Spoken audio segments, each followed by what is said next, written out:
Hello दोस्तों, आप सभी का रॉकी सिंह ऑनलाइन क्लासेस में स्वागत है। आज हम लोग एक प्रश्न के बारे में डिस्कस करेंगे, साथ ही में उससे संबंधित और भी प्रश्नों को देखेंगे। ठीक है, देखिए हम सभी लोगों ने हाथी को देखा है। ठीक है, हम लोग जानते हैं कि जो हाथी आमतौर पर मिट्टी कलर की होती है। कुछ लोगों ने या फिर हम लोगों में से किसी ने ग्रे रंग की मिट्टी के बारे में, ग्रे रंग की हाथी के बारे में भी सुना होगा। लेकिन आज हम लोग आज हम लोग लाल रंग की हाथी के बारे में डिस्कस करेंगे। क्या लाल रंग की भी हाथी होती है?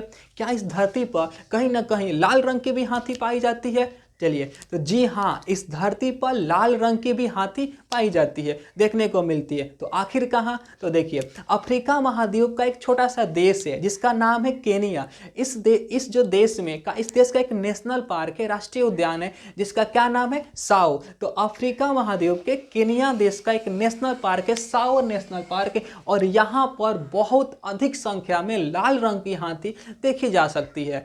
अब यहाँ से एक सवाल बनता है कि क्या ये हाथी अनुवांशिक रूप से लाल है या फिर कुछ और कारण है? तो देखिए, यहाँ पर किसी भी अगर हाथी के बच्चे का जन्म होता है ना, तो उसका जो कलर होता है, रंग होता है, वो आम माने जनरली हाथियों की तरह ही होता है, जैसे कि जो ग्रे मिट्टी का या हल्के भूरे रंग की। ठीक है, लेकिन तो फिर हम ऐसा क्यों कह रहे हैं कि यहाँ के जो साओ नेशनल पार्क है, यहाँ पर लाल रंग की हाथी पाई जाती है? जब उस हाथी का रंग, जो बच्चे का जन्म हो रहा है, उसका जो रंग है नॉर्मल लाल नहीं होता है, तो आखिर क्यों कहा जा रहा है कि केनिया के साओ नेशनल पार्क में बहुत अधिक संख्या में लाल रंग की हाथी मिलती है? तो देखिए, सारा खेल यहाँ की मिट्टी का है। जो केनिया देश है और इसका जो साओ नेशनल पार्क है, यहाँ की जो मिट्टी है ना, लाल रंग की यहाँ पर मिट्टी पाई जाती है। ठीक है, रेड है। और ये जो हाथी है ना, इनका मिट्टी में ही कुछ इतनी घुल मिल गई है, मिट्टी में इतनी मतलब इनका संबंध मिट्टी से कुछ इस तरीके से हो गया है कि अगर हम लोग इस हाथी को पानी से कितना भी नहला दे, कितना भी उसको पानी से धो दे,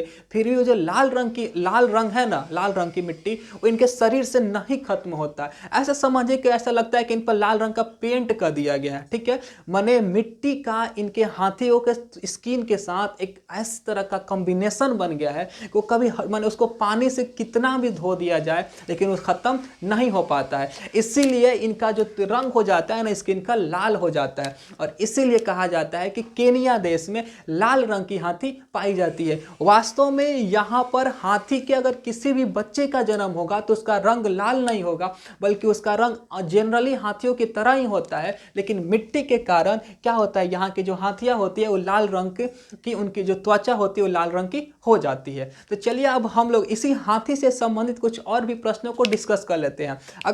अगर आप लोग हमसे डेली कंटेक्ट में है तो हमने पिछली वीडियो में हाथी दिवस के बारे में चर्चा की थी। ठीक है, तो चलिए यहाँ से हम लोग ये भी पढ़ लेते हैं कि क्या हाथियों के लिए भी एक दिवस, एक दिन मनाया जाता है? तो हाँ, जी हाँ, प्रत्येक माह के, ठीक है, प्रत्येक वर्ष के 12 अगस्त को विश्व हाथी दिवस मनाया जाता है। ठीक है, विश्व हाथी दिवस कब मनाया जाता है? तो 12 अगस्त को मनाया जाता है। और इसी के साथ हम दो और जानवरों के बारे में भी पढ़ लेते हैं। ठीक है, एक क्या है? तो एक है बाघ। तो अंतर्राष्ट्रीय बाघ दिवस कब मनाया जाता है? तो अंतर्राष्ट्रीय बाघ दिवस 29 जुलाई को मनाया जाता है। ठीक है, एक बर्ड है, पक्षी है, क्या? तो गौरैया। इसी से पढ़ लेते हैं कि गौरैया दिवस कब मनाया जाता है? तो गौरैया दिवस 20 मार्च को मनाया जाता है। हाथी दिवस 12 अगस्त को, अंतर्राष्ट्रीय बाघ दिवस 29 जुलाई को, और गौरैया दिवस 20 मार्च को मनाया जाता है। अब देखिए, जो हाथी शब्द है, इसी से संबंधित एक भारत में हम जब आते हैं तो इससे संबंधित हमको एक केव मिलता है, इसी नाम से संबंधित हाथी के। ठीक है,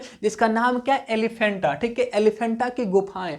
और ये जो है प्राचीन भारत के इतिहास से संबंधित है, और ये आर्ट एंड लिटरेचर का भाग है, बहुत ही इंपॉर्टेंट है। इससे 4 या 5 क्वेश्चन बनता है, और जो एग्जाम में क्या पूछ दिया गया है। तो चलिए हम लोग इससे पहले क्या इसको डिस्कस कर लेते हैं। तो सबसे पहले तो यही आता है कि क्या एलिफेंटा की गुफाओं का दूसरा नाम है, या इसका देखिए और भी नाम है। तो जो एलिफेंटा की गुफाएं हैं, ये इसका सबसे फेमस नाम है। और ये जो नाम है भारतीयों के द्वारा नहीं है, ये जो पुर्तगाली जो भारत में आते हैं 1500 ईस्वी के लगभग, तो वो क्या करते हैं, जब महाराष्ट्र शहर में जाते हैं, महाराष्ट्र राज्य में जाते हैं, तो वहां पर एक आइलैंड पर इनको एक हाथी की बहुत बड़ी प्रतिमा दिखाई देती है, ठीक है। तो उसी हाथी की प्रतिमा को देखकर इन लोगों ने क्या किया, जो द्वीप रहता है, आइलैंड रहता है ना, उसको उन पुर्तगालियों ने एलिफेंटा का नाम देता है, उसको वो लोग एलिफेंटा द्वीप का नाम दे देते हैं। और उस द्वीप पर कुछ गुफाएं मिलती है और उसी गुफाओं को हम लोग एलिफेंटा की गुफाओं के नाम से जानते हैं। तब एक सवाल आता है कि आखिर इसका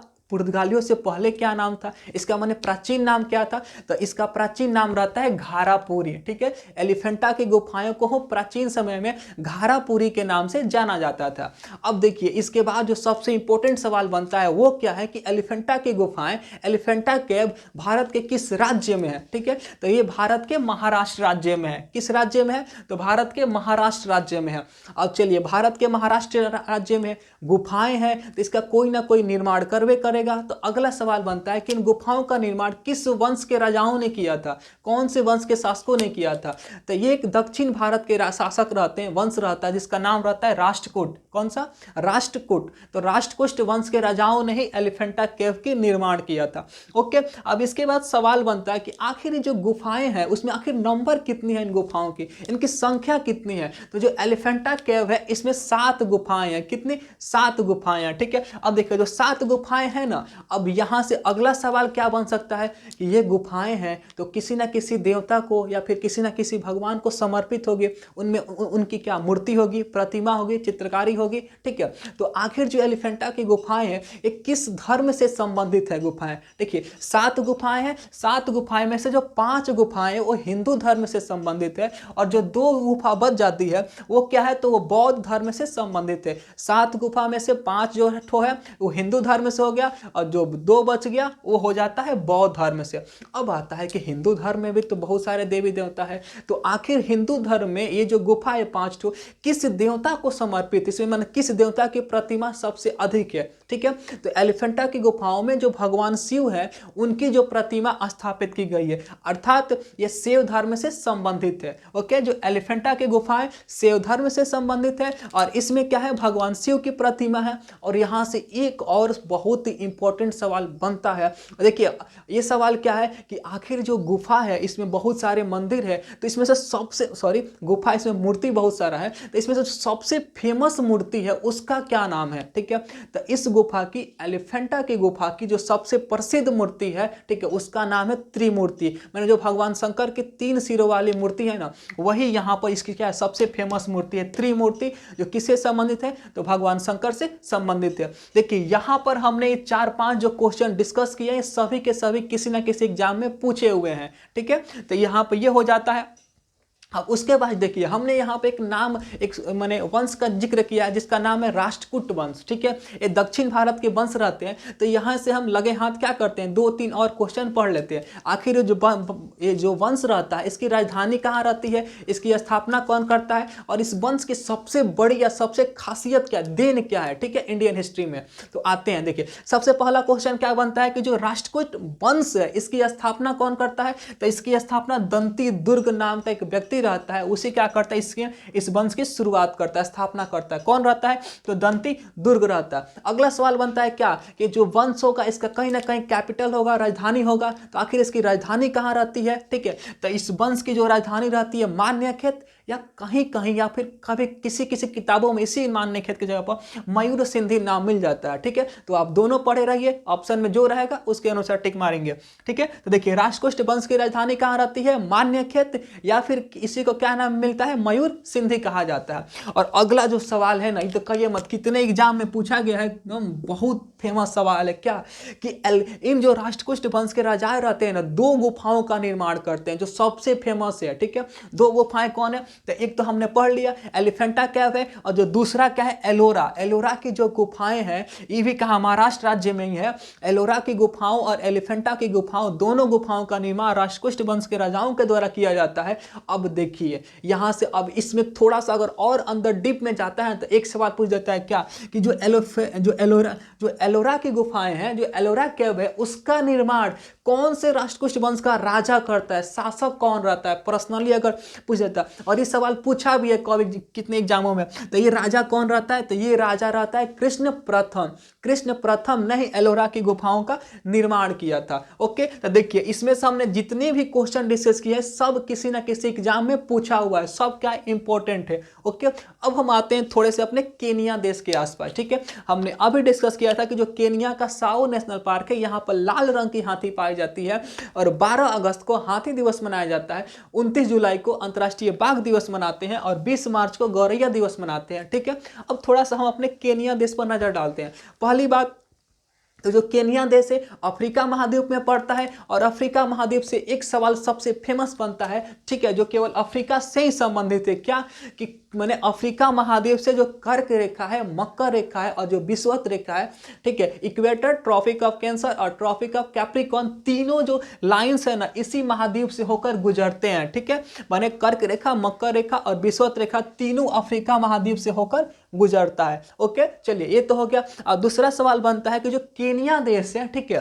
केनिया देश से होकर तो आखिर कोई इसमें से कोई रेखा गुजरती है कि नहीं? ठीक है, तो जो भूमध्य रेखा है, जो इक्वेटर रेखा है ना, वो केनिया देश से होकर गुजरती है। तो ये सवाल हो गया। उसके बाद से हम लोग आते हैं जो केनिया देश है इसके थोड़े से आसपास के जो देश है उनका नाम जान लेते हैं और साथ ही में उनकी राजधानी भी जान लेते हैं। ओके, तो देखिए सबसे पहले तो हम ये जानते हैं कि जो हमारा केनिया देश है उसका आखिर राजधानी कहाँ पड़ता है। ठीक है, तो केनिया देश की राजधानी पड़ता है नैरोबी। अगर मनी हाइस्ट के फैन होंगे तो आपको ये नाम जरूर सुनने को मिला होगा। केनिया देश की राजधानी कहाँ पड़ता है? नैरोबी। उसके बाद आते हैं जो केनिया देश है उसके उत्तर में ये वाला भाग, यहाँ पर कौन देश पड़ता है? तो यहाँ पर देश पड़ता है इथियोपिया। कौन सा देश है? केनिया देश के उत्तर वाले भाग में कौन सा देश है? इथियोपिया। और इसकी राजधानी कहाँ पड़ती है? अदिस अबाबा। इथियोपिया की राजधानी अदिस अबाबा। इसके अगर जस्ट अगर यहाँ आते हैं, पूरब साइड में आते हैं, तो यहाँ पर कौन सा देश पड़ता है? सोमालिया। ठीक है, यह इसके पूरब में पड़ता है सोमालिया और सोमालिया की राजधानी कहाँ है? मोगादिशु। सोमालिया की राजधानी मोगादिशु। ठीक है, अगर जस्ट हम इसके नीचे आते हैं साउथ में, केनिया देश के अगर दक्षिण में आते हैं तो दक्षिण में एक देश पड़ता है जिसका नाम है तंजानिया। दक्षिण में कौन देश पड़ता है? तंजानिया। और तंजानिया की राजधानी कहाँ है? डोडोमा। कहाँ? डोडोमा। अगर हम केनिया के जाते हैं पश्चिम भाग में, वेस्टर्न साइड में, तो यहाँ पर एक देश पड़ता है युगांडा। कौन सा देश? युगांडा। और इसकी राजधानी कहाँ है? कंपाला। युगांडा की राजधानी कंपाला। और एक साथ ही में ये भी याद रखिए कि जो ये भूमध्य रेखा है, इक्वेटर है, ये युगांडा और केनिया दोनों देशों से होकर गुजरती है। ठीक है, बाकी बहुत भी देश है लेकिन ये जो देश हमारे लिए अभी हम इसी के बारे में डिस्कस कर रहे हैं, तो युगांडा और केनिया से होकर जो क्या है 0 डिग्री लैटिट्यूड, 0 डिग्री अक्षांश रेखा या भूमध्य रेखा या विषुवत रेखा इससे होकर गुजरती है। ओके, बाकी अब चलिए हमने इस टॉपिक से संबंधित जितने भी क्वेश्चन बन सकते हैं सबको डिस्कस किया। हमारे साथ बने रहिए, बहुत जल्दी मिलते हैं अगले वीडियो में, तब तक के लिए धन्यवाद।